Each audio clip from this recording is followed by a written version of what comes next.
Alors, pourquoi est-ce qu'on a voulu traiter de ce sujet? Parce que entre nous, on discute beaucoup et effectivement, on est amené à suivre plusieurs personnes et parfois, ce qui revient, c'est qu'il y a certaines personnes qui ont peur de rentrer dans une dimension de foi où ils vont peut-être se dire, ah mais là j'ai l'impression que c'est peut-être fou, ça manque de sagesse. C'est vraiment le lien entre foi, sagesse et voir à quel moment est-ce que je dois laisser la sagesse de côté pour rentrer dans une foi plus grande ou à quel moment il est mieux de garder la sagesse pour éviter de rentrer dans la folie. Parce que c'est très important de vivre aussi une vie chrétienne équilibrée.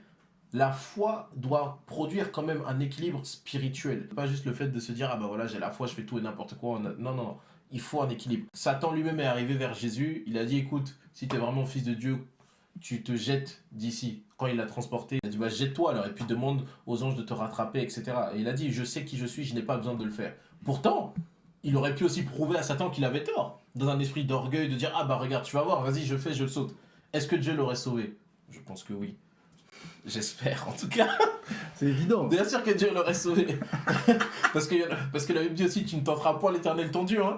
Donc, Non, mais est-ce qu'à c'est ce moment-là, évident. il aurait désobéi et puis... Satan, il n'a pas dit peut-être que les anges te rattraperont. Ouais, Il a dit oui. les anges vont te rattraper, on le sait. Oh, mais la Bible dit aussi, tu ne tenteras pas l'Éternel ton Dieu. Hein. Ouais, mais ça, Imagine. c'est un conseil pour nous, ça. Et voilà, il a dit, tu ne tenteras pas l'Éternel ton Dieu. Donc, la foi n'a pas de limite, parce que tout est possible à celui qui croit. Par contre, la foi doit savoir être gérée avec sagesse. Et moi, je vais d'abord, déjà, premièrement, te poser la question au prophète pour qu'on puisse commencer en douceur. Pour toi, comment gérer sa foi avec sagesse? Pour toi, à quel degré est-ce qu'on doit impliquer la sagesse dans la foi?